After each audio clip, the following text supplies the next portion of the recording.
Welcome to Profiteers versus the People, the show where we punch up and dispel myths surrounding modern great people. For the uninitiated, we take the very rich, particularly those with a media presence like Elon Musk or Bill Gates or the Mowbrays. We put them through our PR torture test and see if they come out on crutches. Our PR torture test acronym. C stands for consumer harm, R for rich parents, U for union suppression and employee abuse, T for tax avoidance or tax dependency, the second C for child labor allegations, H for harassment allegations, E for egregious behavior after hours, and S for slap suits and journalist suppression. I'm Money Mike. And I'm Red Bill.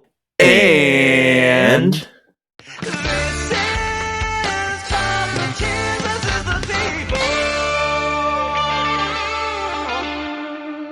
So towards the tail end of the book, the difference between God and Larry Ellison, God, I feel like we've been doing this series for 6 months. Toward the tail end of the book, the difference between God and Larry Ellison, Larry's pressed on the life he's built for his son. The gist of the question is this: aren't you worried that your fortune is going to deprive your son of some necessary experiences and some important character development? Larry, to this question, basically responds by saying, of what experiences have I robbed my son? He'll still need to carve his own path and choose what to create, just like we all do.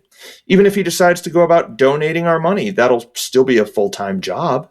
Which, I'll be honest, dude, I fucking agree with Larry Ellison, because I hate this level of fucking middle-class cope. It's like, well, aren't you worried that being rich and secure is going to deprive you of something? And the answer is, fucking no, dude. It's just better.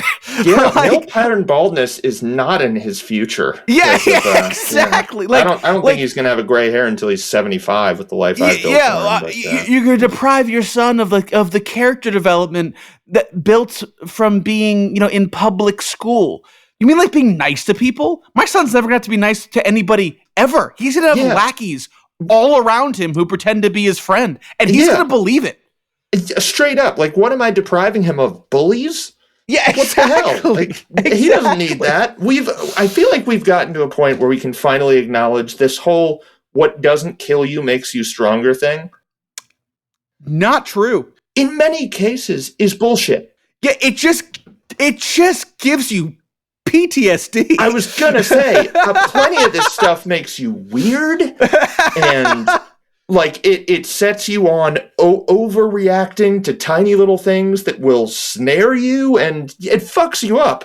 Larry's answer in this moment is fair. This notion that you kind of have to get your ass kicked when you're young it's something we look at as fundamentally important because everyone else is sort of forced to take that drink of water or that drink of Kool-Aid. Oh yeah, everyone who's worth under $100 million has to get kicked in the nuts every now and again. Yeah. You gotta. Yeah. Over $100 million, you can wear a cup your whole life. No one's ever going to kick those nuts. And you know what? People are going to be like, what a genius, wearing a cup all the time. Brilliant. Very smart.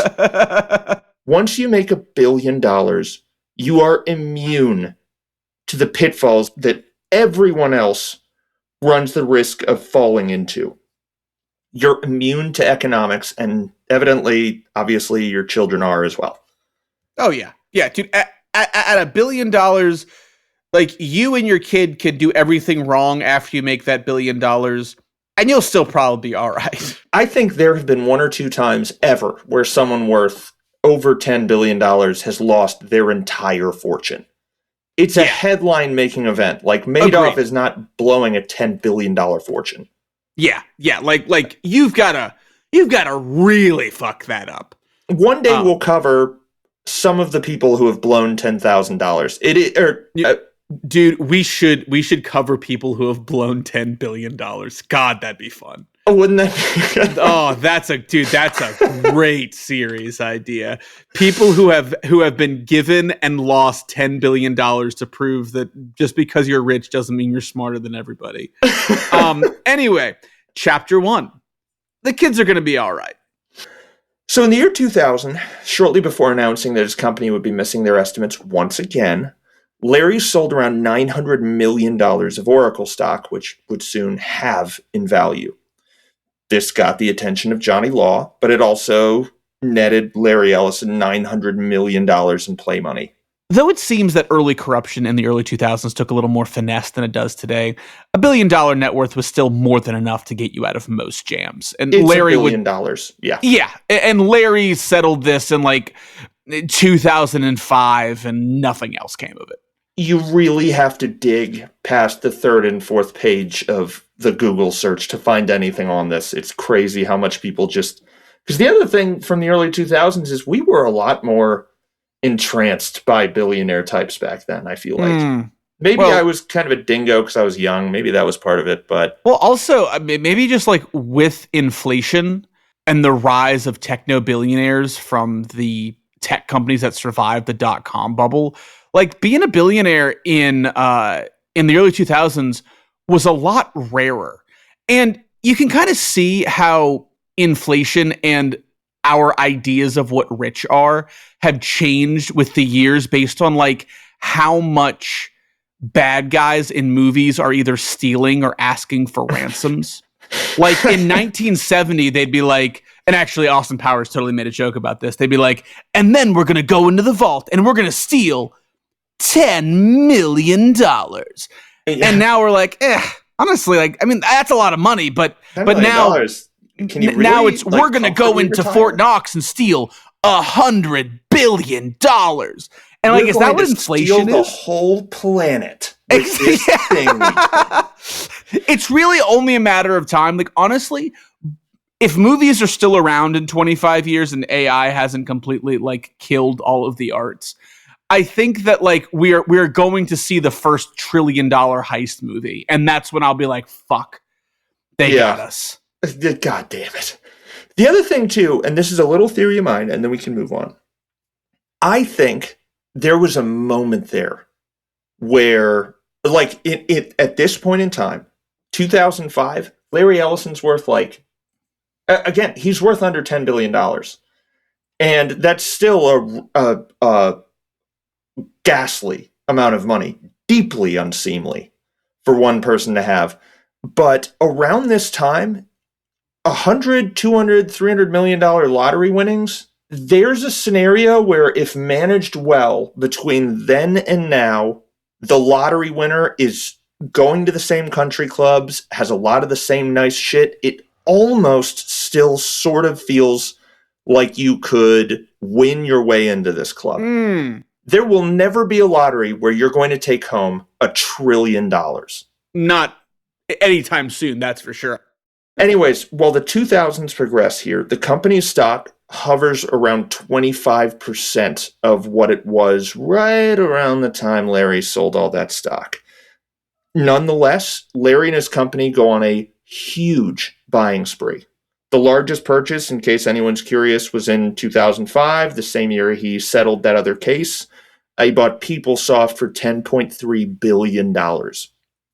That same year, Larry's boat, the Rising Sun, which he paid to expand to 450 feet after finding out that Paul Allen's boat might otherwise be larger, was put in the water. Hundreds of millions. And Larry got on and was like, fuck, this is way too much boat. That's a problem I would love to have. Yeah, it's a ridiculous problem to have to be like, ah, shit, I got ahead of myself here with this, fraction of $1 billion boat. One article we found from around this time features Larry Ellison trying to justify the boat's existence to the folks at Vanity Fair. And he's like, yeah, he's not confident in any of this. But he's like, when I first got on, I didn't know if it was the size of the newness that was bothering me.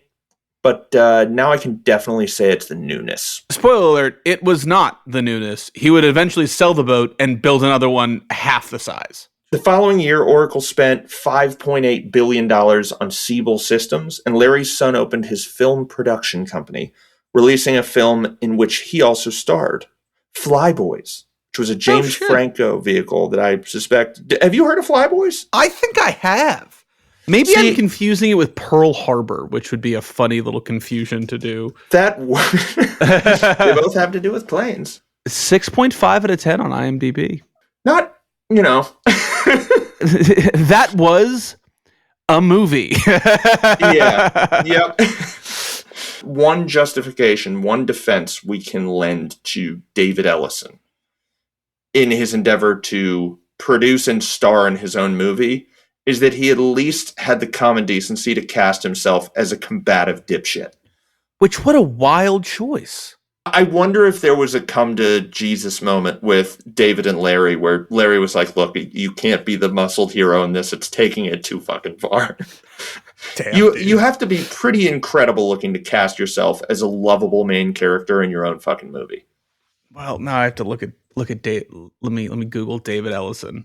Oh, he does have a punchable fucking face. He does. Oh, I mean, I gotta tell you, he was well cast. Yeah, you know, that's either a moment of wild self-awareness or a transformative conversation between Larry and David Ellison that David talked to a lot of therapists about. Hey, son, how's the movie stuff going? I'm hearing good things. How's the script? Let me take a look at that. Yeah, good. You have plans for lunch? I've got this guy, James Franco. You're going to love him. Let's talk with James Franco. The Franco. irony. Yeah. Right. Now, founding Skydance was no walk in the park. David had his father's financial backing, obviously. Oh, yeah. Larry said it was fine if David wanted to make a career out of giving his money away. So it's not like there were any real stakes here. Yeah, it's really just, hey, the world is your playground. Throw it away any way you would like to. Did you see the boat I just put in the water? But when it came to movies, his father was no expert. So, while brainstorming, David actually had to go out on a limb and seek the expertise of a next-door neighbor, which seems wasn't sold on the concept. David shared the idea with Steve Jobs. And Steve Jobs was like,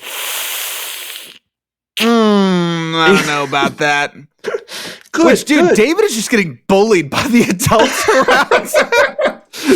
Yeah, Steve's like, okay. Do you have any lunch plans? I got this guy, James Franco. You really ought to meet James.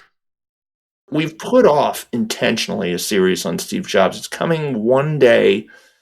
Along with the other 3 series that we promised in this episode. Yeah, in this one fucking episode. Does anyone want to vote in the comments? Let us know what we should start with. Yeah. So, to whatever degree David heeded Steve's advice, it wasn't enough and the movie bombed. $60 million went into the water. $6 million come out, the critics took the rest. Oof. David was staring down the barrel of a hard lesson here.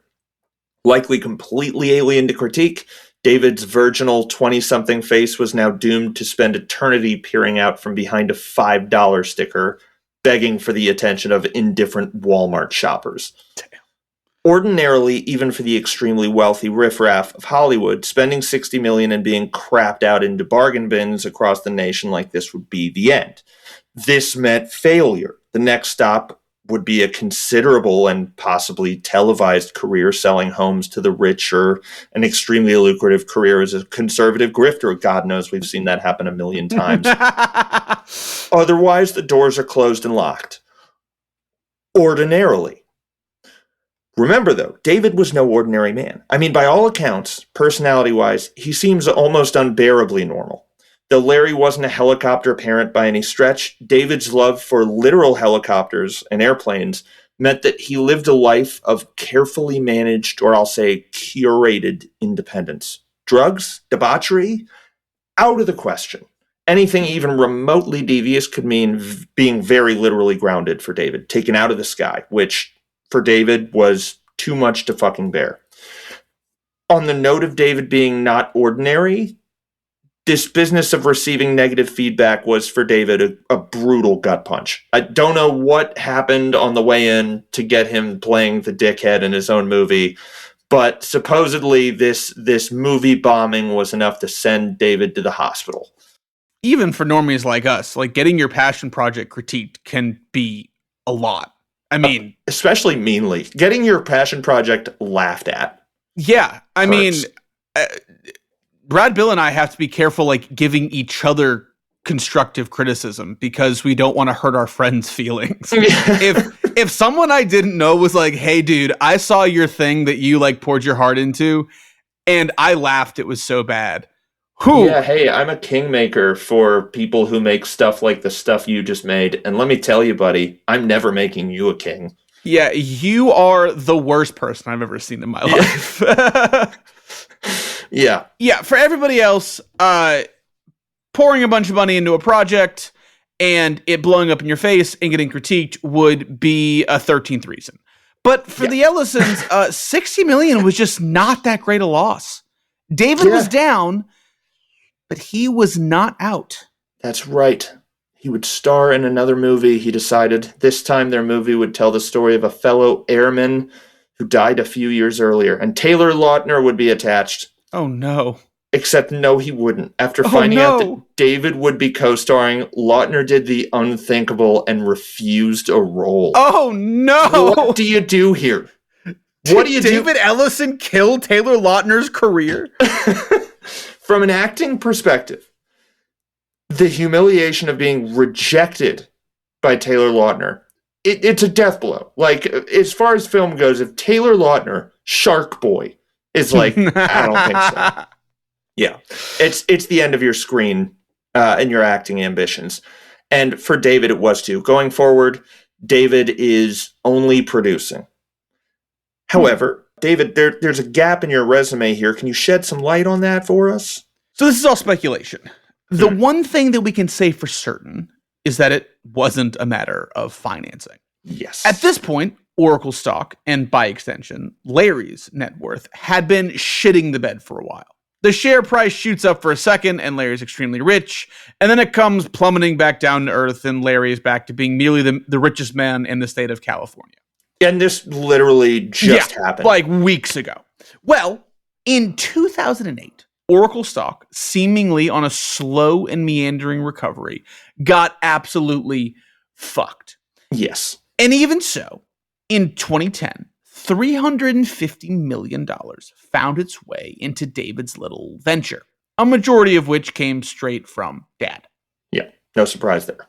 And we'll talk about that later, but this beat has nothing to do with money. In the worst recession of any of our lives so far, the Ellisons took a hit, but they never left the do whatever the hell we want because we're so rich territory. There's this whole thing we have in our heads where, if you do a whole bunch right and you keep doing stuff that's right, you'll get more and more comfortable. But there's a point where you can fuck up forever and just be fine. Yes. In 2008, Oracle spent around $10 billion more buying companies. With the dismal stock, and surely part of this was some fire sale element, but plenty of that happened in the early part of the year, and just about all of it happened while Oracle stock was going through the floor. Yeah, if we take money out of the equation, we can surmise that David's filmography takes a breather here because movies take time, and this Taylor Lautner debacle spelled the end for his second film, and probably embarrassed the hell out of Dad. Like, can you imagine? So, all right, Steve Jobs and Larry, they've both played a role in David starting this thing. I can just see them having a conversation at the mailbox. It's like, yeah, no, David's fine. Yeah, I told you about that Taylor Lautner thing. Well, yeah. Taylor said no. So, and Steve being like, where do we send the flowers type thing. 13th reason, as you so eloquently stated. I'll reiterate here that no net worth fluctuation has ever affected Larry Ellison's decision-making. And throughout the early aughts and the 2010s, this is also true. Larry's acquisition strategy carries on unabated. However, David's next cash infusion, something's got to change. I don't know how, as a potential actor, you bounce back from Taylor Lautner saying no to you. Chapter 2, the 2010s in film. Now, the 2010s saw Skydance make that pivot. David was immune to adversity for obvious reasons, but he's trying to be an actor. And to that end, no one liking you is a pretty challenging obstacle for most to clear when the number of people liking you is how success is measured. Prosperity in Hollywood is guaranteed for David Ellison, but a career in film would require coming to Jesus, as a manner of speaking. David was born a money guy, and a money guy he would forever remain. Yeah, production is a good fit anyways. They're like the finance bros of the movie world. Yeah. No one likes those guys. Yeah, I don't think they do. Who else is in that club? Harvey Weinstein was in that club? No. That guy's not very popular. Yeah. So the first step in this transition was a contract between his company, Skydance, and Paramount, which seemed to solidify in late 2009. Skydance, thanks in large part to a cash infusion by Daddy, was now sitting on that $350 million production budget that we mentioned earlier and would co-finance movies with Paramount for 5 years. Now, I'm sure you've heard of Skydance or like seen their little thing before you've watched a movie, but in the 2010s, David's films fall into two categories. One being pew pew pew pew pew pew pew pew, and two, Smash Mouth soundtrack. Yes, and sometimes the Smash Mouth soundtrack movie comes with some pew pews as well. Between two spies, something Michael like that. Bay's favorite producer. Oh, yes. However, Skydance's first movie was good, objectively. The same year the Supreme Court issued their decision on Citizens United versus FEC, True Grit, the Coen Brothers flick, was released. And yeah, that movie fucked, man. It was good. I'm going to say something a little controversial here. I thought it was kind of boring. Okay, I've thought that with a few of the Coen Brothers movies, obviously, but I love Jeff. I mean, like, it was honestly, a remake, and maybe I was expecting too much from it, and I wasn't very old in 2010. It was a movie that read like a book. There's, I've got to... Yeah, maybe I need to rewatch it, but I just felt like being vulnerable and saying, hey, I watched a really, like, well-received movie and was kind of bored by it. What do you think, audience? Let us know. Let us know what you think. Yeah, this is a safe space. We're allowed to say, hey, that thing that everybody seems to love, I don't like that. And that's allowed. And that's allowed. That's allowed. That's what we're here for. That's what we're here for. After True Grit, Skydance's releases fell in line with that aesthetic Money mentioned. His first was Mission Impossible, Ghost Protocol. Their second, which was released in 2012, Guilt Trip, I would say is just Smash Mouth soundtrack aesthetics. It's a Barbra Streisand vehicle. It's her and Seth Rogen taking a road trip, and she's mom, and he's the adult son. Next was G.I. Joe Retaliation. He makes a shitload of G.I. Joe movies, by the way. And then there's Star Trek and World War Z and Jack Ryan Shadow Recruit in 2014. And then Mission Impossible Rogue Nation, Terminator Genesis in 2015. And y'all, okay, Terminator specifically. David's relationship with the Terminator franchise, all things considered, is pretty great. Just about all these films have co-producers, except for this one. In a way, you see, the whole thing is Ellison produced, and David says the Terminator movies were a huge influence on him, which is incredible given the Skynet elements of his dad's fucking company. But David's sister, Megan, the founder of Annapurna Productions, bought the rights to the Terminator franchise for like $20 million. What do they make?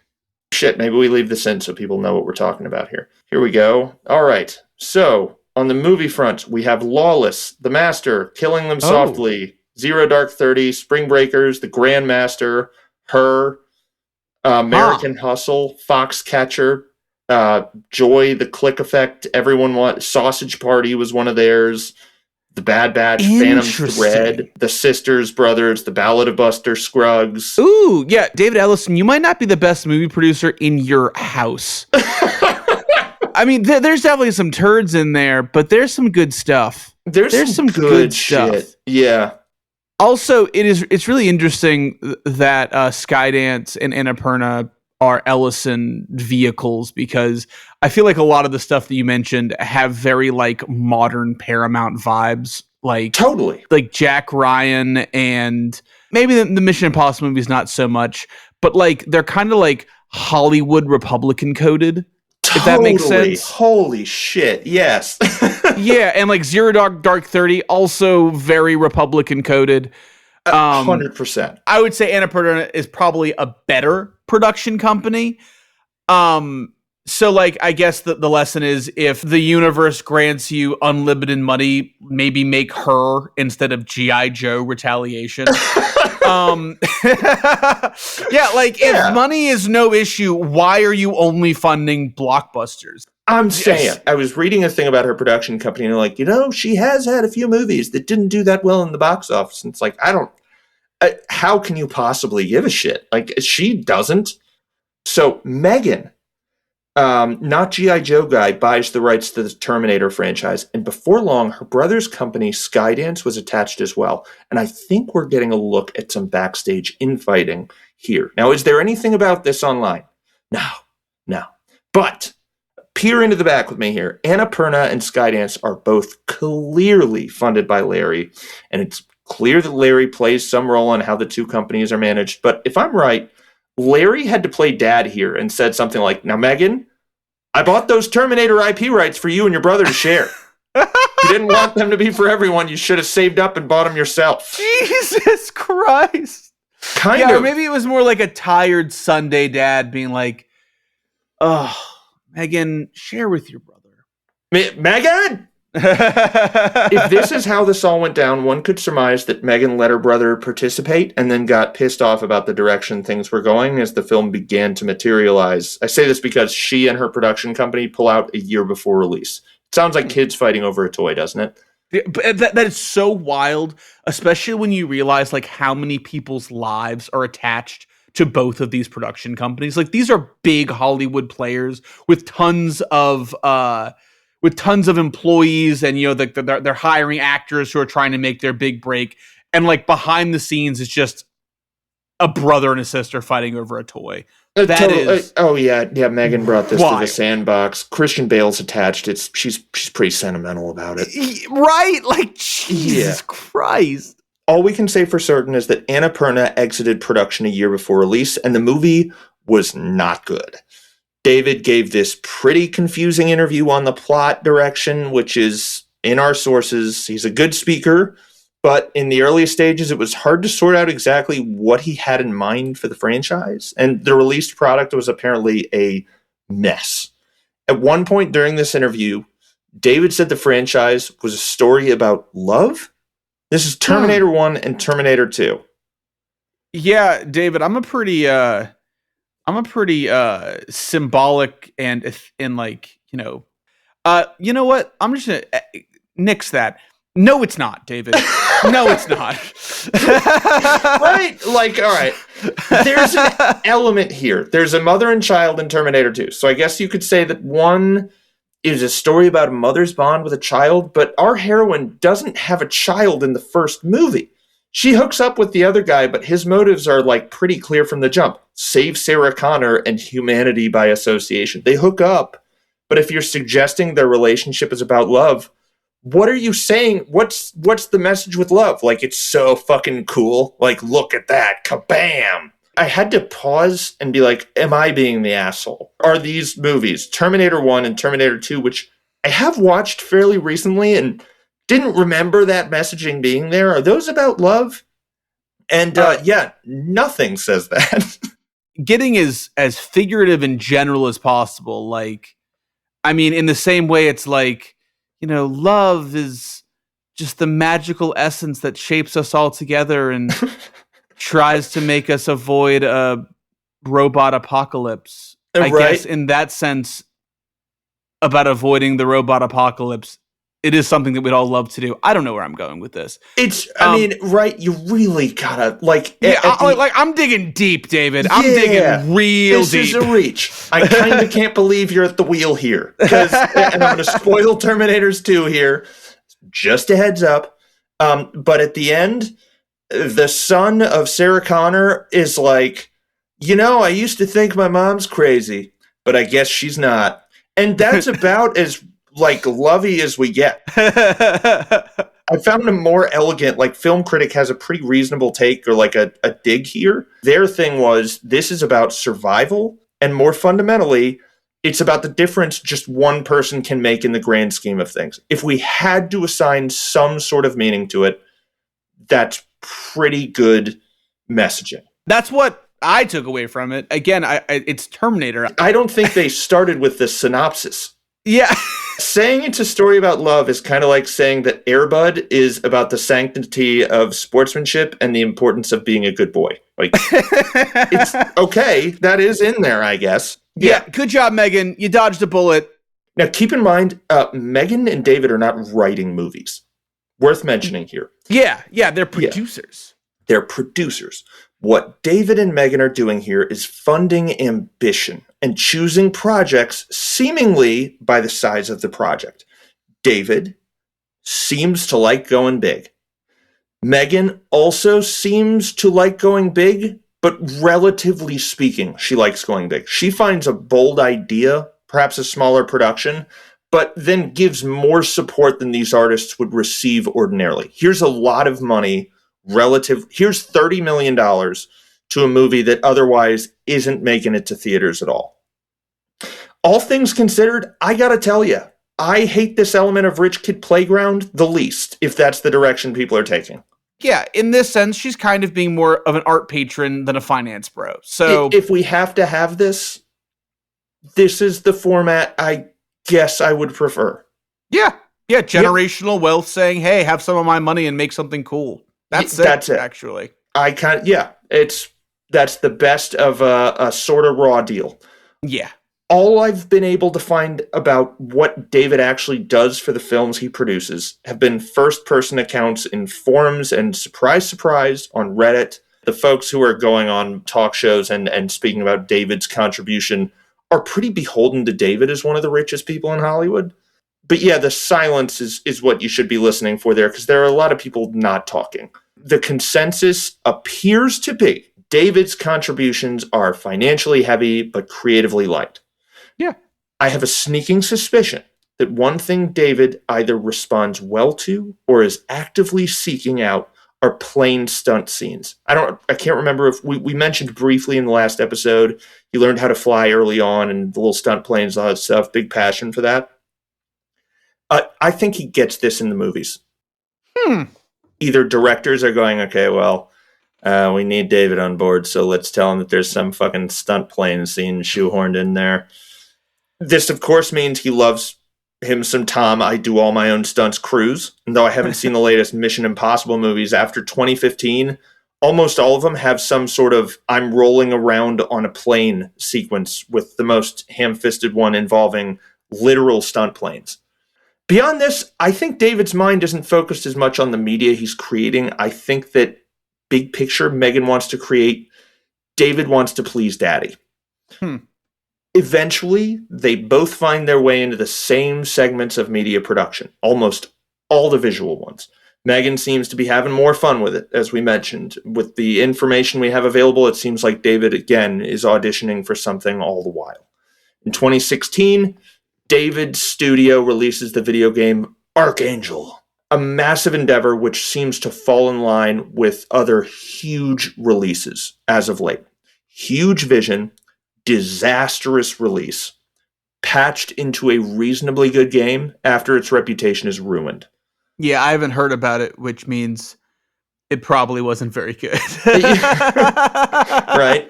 Most of the titles David's studio has released are VR geared, honking the tech bro horn here big time. By comparison, Megan's production company put out the game What Remains of Edith Finch, which people liked a lot. Pretty much immediately. It's less ambitious, but it is inspired. Started out on the PC, made it to the consoles, yada yada. By 2023, both siblings had made their way into film, animation, TV, and video games. David was looking at sports-based content. Megan had some successful plays that she sort of tacked on. That's an area where the two diverged a bit. Chapter 3. Yes. The 2010s in politics. Now, Larry, all the while, is busy himself. He starts this decade on a weird footing. Mark Hurd is terminated by HP because in the midst of an extramarital affair, he made unauthorized payments to a contractor of the company. The woman involved denied the affair, but in seeking context for why this firing enraged Larry Ellison, most of our sources are like, well, he suffered his own scandal. But there aren't that many similarities here, Larry. Like, Larry makes this big stink about how the company made a huge mistake by firing Mark and how he had all this potential, which, I mean, the affair wasn't HP's business necessarily. It's bad publicity, but he misused company funds. He sort of stole money. Like, what are they supposed to do here? They have shareholders, and their CEO is misappropriating funds. I'm tempted to say this is a tell for Larry's political standing, but I can't say that in good faith. Does Larry have the politics of a divorced dad? This suggests he does, as does the narrative that he gave to both parties for a long time, as is almost always the case when claims of bipartisanship are made by old conservatives. This appears to be barely true.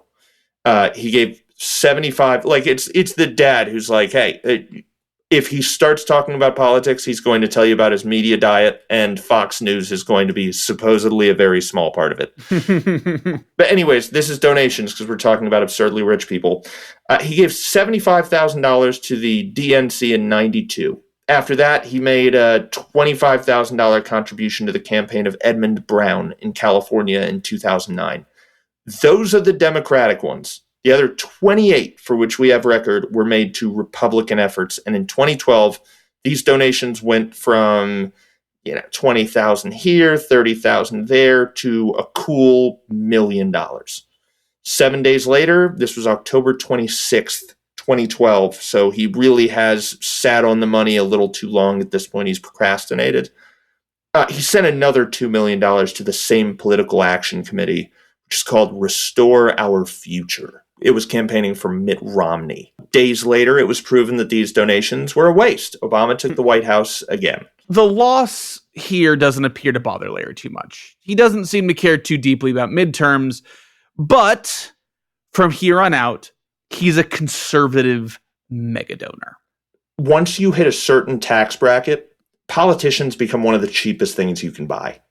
Like, realistically speaking, even when he was giving $20,000 or $30,000 here and there, that was moving mountains. These guys are dipshit negotiators. That's politicians, I guess. Now he's doing it with millions. Everyone is calling Larry Ellison. When 2015 rolls around, his spending picks up once again. He's not a political strategist, so he's really focused on the big ones, the presidential elections. He isn't shy about being opposed to Donald Trump at first. He holds banquets and donates millions to Marco Rubio.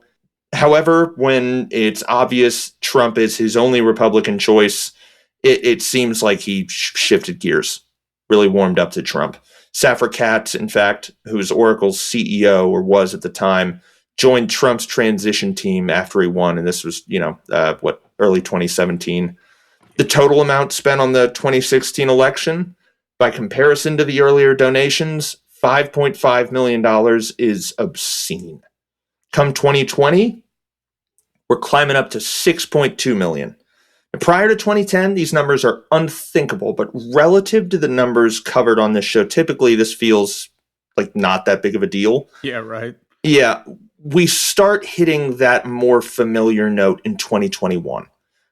This is off season, but in June, $5 million goes to the Opportunity Matters Fund. The following year, Larry makes 2 more donations totaling $25 million. So he's $30 million in on that, $50 million total at this point. Chapter 4, Marrying Media and Politics. So, in 2023, the interests of father and son seem to converge. Larry, as just mentioned in the last chapter, all those years ago, $50 million deep in the Republican Party, and David, still navigating a long and ultimately fruitful relationship with Paramount, is presented with an opportunity to buy them, or their parent company, I should say, National Amusements. We're seeing this take place right now. A headline on our phone tells us that David is seeking a deal to buy insert massively influential thing. We all roll our eyes, and before long, other players enter the chat. Yes. 5 days before Christmas, word gets out that Warner Bros. Is interested as well in Paramount. This is 5 days before Christmas 2023. By January 10th, 2024, Larry Ellison is helping his son, and whatever talks happen between CEOs at Paramount, Warner Bros., that's on ice. As talks progress, or seem to, keep in mind, Paramount is a money-losing organization. It's been a money-losing organization for years. They've got a shitload invested in cable, which has been falling apart the whole time. As such, they're wanting to pretty up their balance sheet, which is horrible garbage work. And it requires pretty much just getting out and finding write-offs wherever you can. It's a killing field, pretty much.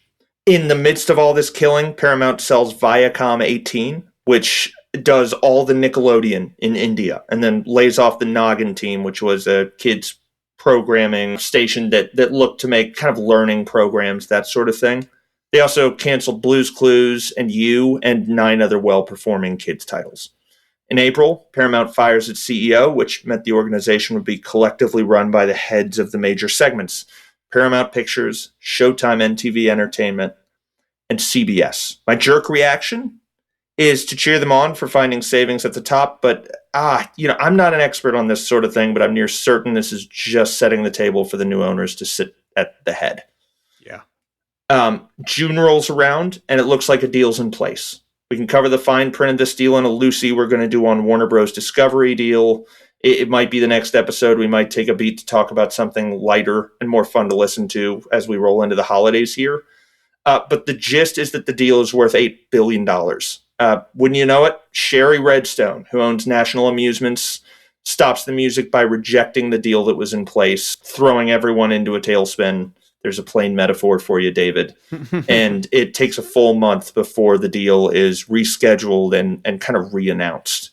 Alas, July 8th, the merger between Skydance and the money-losing Paramount is inked. In August, a month after this, the bloodbath at Paramount continues with a 15% staff reduction in the US, and then the crickets start chirping. It's now up to the FCC to give this whole big merger the final thumbs up. And that shit takes a while. Yeah, ordinarily it takes a while. For this one, it took a really long time. Now, how involved is Larry Ellison in all of this? Very, very, very involved. Like, there's speculation online, like, oh, well, his son's just working for daddy. A September 2024 filing explicitly stated that Larry Ellison would own a little north of 77% of National Amusements. It's his company. Yeah. And granted, this paperwork was amended to be a bit more discreet on who really had say, claiming, David alone would run the venture. The kind of money required to do this, though, does not come free, even from your own father. Clearly, Larry's at the helm here. David's sitting next to him with the fake steering wheel. In the midst of all of this, there's a whole bunch of people saying, oh, their heads are rolling in the major newsrooms, all of that. And they are. I don't think the Ellisons are spearheading that. In the midst of the 1-year window between finalization of terms and the formal closing of the merger, which was in late July 2025, the current administration seemed to be calling the shots here. Sherry Redstone and the Ellisons, as far as I can tell, were sort of just following suit. They were, as far as I can tell, somewhere between indifferent and happy to comply, which is what they ultimately did. And just to be clear, you're saying that the changes in the newsroom and shift in the rhetoric coming from the Paramount-owned news sources were coming from the Trump administration? Yes, I think the Trump administration spearheaded it. This begins with an FCC bottleneck, which was initially loosened by a settlement between Donald Trump and Paramount because of an interview that 60 Minutes did with Kamala Harris, where Donald Trump received $16 million. Yep. This was a big moment. A lot of people remembered this back in 2025. On July 23rd, 2 days before the merger was finally approved by the FCC, Skydance posted filings with the agency pledging to cut DEI programs and hire a third party to review complaints of bias at CBS News. There's a lot of words in that filing. Look, man, I'm not a lawyer. Right? If I'm not mistaken, Barry Weiss is that independent third party reviewing all of this stuff. Who's Barry Weiss?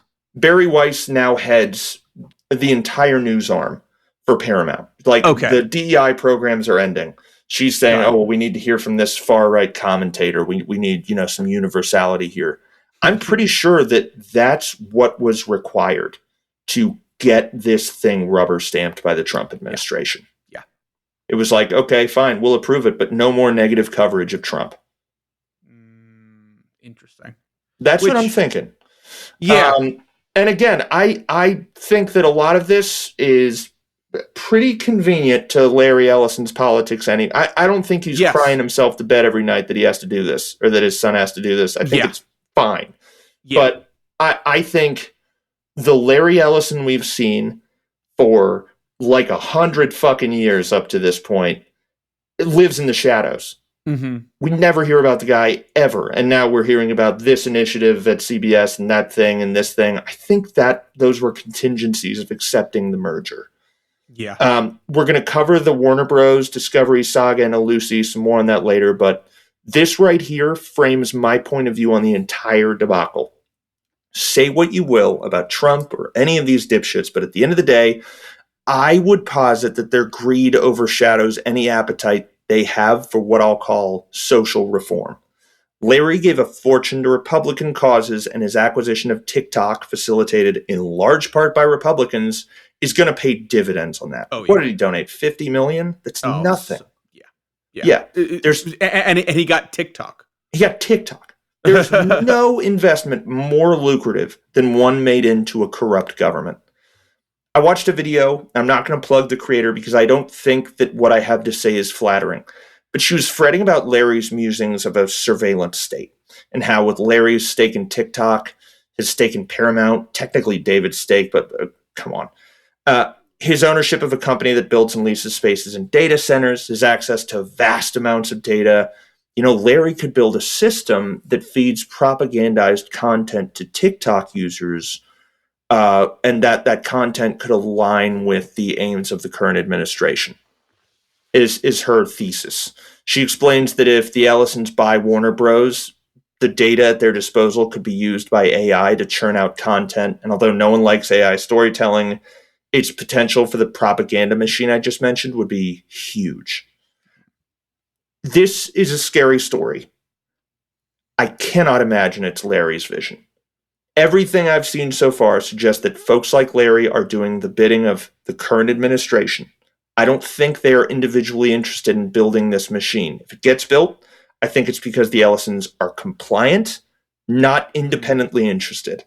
I think the same goes for all that's happening at CBS. If they, like all the other tech bros, jump through the right hoops, the current administration either makes them money or leaves them alone. And I think the carrot Larry's chasing this time around is being left alone. If it is Larry's vision, I would say it's Larry's vision because he's super pro-Israel, which he is.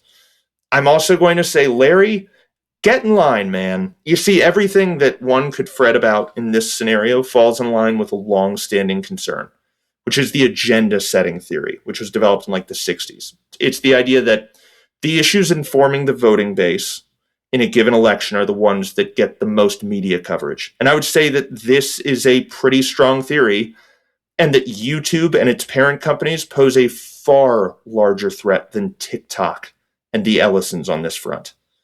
If the U.S. falls into totalitarianism, which, maybe we have differing views on that, it's not looking good, guys. I mean, I don't know what the odds are, the over and under, but I can't imagine that. What does Kalshi have to say about it? Yeah, right. Can I get some Klarna to bet on the downfall of the U.S. government? Yeah. Didn't CNN just partner with Kalshi? I'm sure everything's fine. I'm sure everything's cool. Yeah, whatever. If it's decided the algorithm needs to be weaponized to quell dissent, YouTube currently has a 30% share of all TV streaming. My YouTube profile already would look alien to most of you because of how thoroughly our data is being harnessed to inform what we see. There are cameras everywhere right now. The one thing missing between Larry Ellison's assertion that a surveillance state can quell unrest and said surveillance state quelling unrest is a more aggressive marketing campaign. Any involvement on the AI side right now is just marketing for AI as a product. And AI's presence, I would say right now, again, in any surveillance network would be a boon to those looking to rise up, not a boon to those looking to oppress. If I see AI content today, even convincing AI content that someone clocks on a video feed, whatever that cause is that's being advocated for, I am skeptical as shit of. And I don't know how you feel about that, Money, but yeah. Steer clear of the conspiracy theories and don't worry yourself about the Ellisons buying Warner Bros. Because of some world domination theory.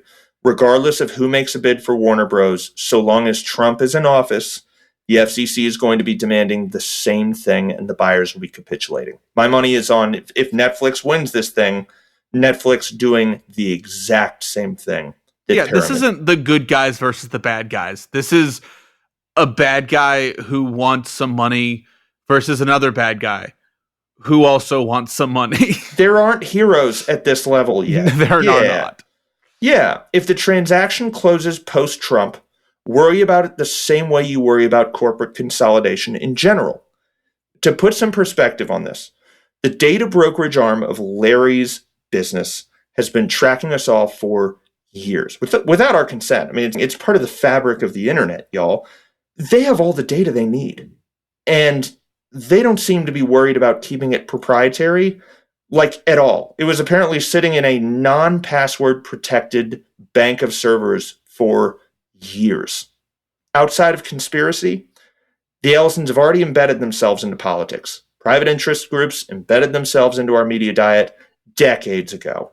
And that fusion has only gotten stronger as streaming has taken over. Regardless of whether or not they build a privatized surveillance state, you should still dislike the Ellisons. Even if they don't, that should not be a threshold for consideration. If they do this, it's crossing a line.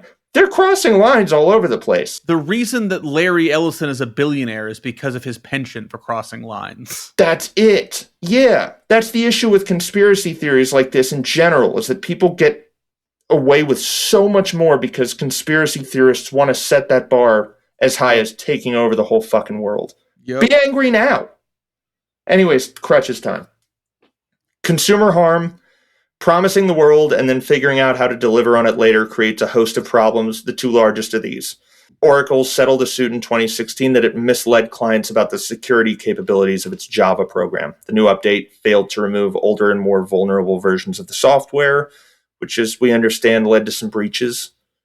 The other big issue is that it's pretty tough to come up with how a company is going to be profitable when you're inventing a new product for it to make it every single meeting. Today, Oracle does these audit calls, which appear to just be ultra high pressure sales calls. And in 2024, Oracle was ordered to pay $115 million for its data privacy practices. The company has been gathering data on consumers from online and offline sources and selling it to data brokers for years, allegedly. They've appealed the ruling. We have to say allegedly. They have data on 5 billion people. There's like not that many more than 5 billion people. There are not. There. It's more than half. That's most of the people. That's everyone who has internet, pretty much. Like, yeah. For a while there, all of this was being stored without requiring a password for access.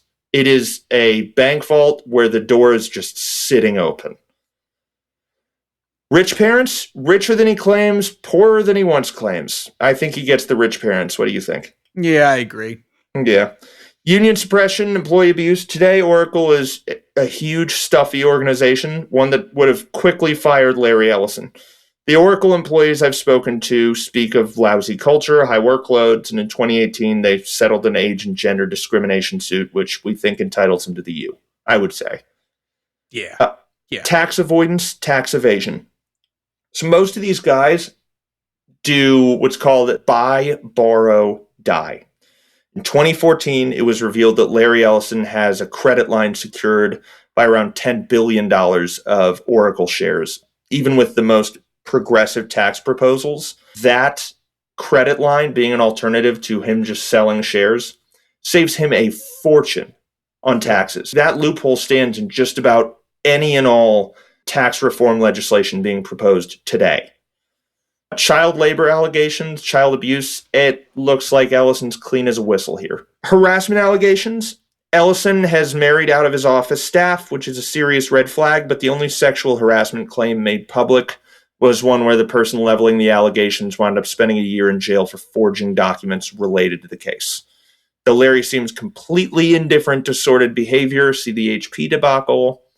On this one, I think Larry gets a pass. The shock of our whole staff, which is me and Money Mike. Yeah, that's a good thing to be shocked by. There's one less person that's been harassed. Yes. But God, does he have a face for it? I think I mentioned this in one of the episodes. The difference between God and Larry Ellison is such a puff piece. But they sort of inadvertently had to admit, like, Larry looks like the kind of guy who would do this. Yeah, like, Larry looks like the dad that has a pool in the backyard and is always coming around to, like, hang out with his daughter's friends. Yeah. Egregious behavior after hours. He did. He gets that one. Yeah. In 2019, Ellison was summoned to the aid of Netanyahu. Hate getting involved with something like this. Netanyahu's facing corruption charges. Arnon Milchan had hired the best lawyer in town, and Ellison was hired to convince Arnon to fire that attorney so he could assist Netanyahu instead. That same year, Ellison was accused of donating to an archaeological dig in East Jerusalem, which badly snared any possibility of peace between Israel and Palestine. The project drew, serious criticism from Israeli peace activists. Ellison's also been accused of blocking public beach access on the island he owns in Hawaii, that island being Lanai, and my God, we didn't even talk about this, and it's been horrible for the locals. Yeah, not good, Larry. Yeah. Stop being an asshole. Bad, Larry. Bad. Slap suits. At the very least, he's complicit in a huge media suppression campaign, so he gets this one all day, I think. What do you think? He rises, like, above the level of journalist suppression. He's like, let's just buy the whole media company. Yeah. What's horrible is that's not necessarily that uncommon, but yeah, totally. He didn't just suppress journalists, he just bought their boss. Yeah. 60 Minutes interviewed a fucking mind reader the other day. No! It was pretty embarrassing. Oh, like, wow, you're so good at this. Amazing. Oh, no. Completely neutered. Oh, no. Yeah. Dude, 60 Minutes used to be like good journalism. That used to be kind of it. Another one bites the dust. Yeah, there it is. Thank you all for listening. If you feel like we did okay on this one, on this series in its entirety, be like, hey, thanks. That was some good listening for this road trip. It's that time of year. I feel like some of you were on those. Or like, hey, that was pretty average. That was a podcast series that we made it through. If you feel like it was average and you made it through it anyways. If you feel like it was pretty good, subscribe and let us know. We love that positive feedback. We like knowing that we're good boys. I've got a dog now. Can you guys tell? Anyways, like, comment, and subscribe. It apparently really, really does a lot. And we love you all. And goodbye. Goodbye.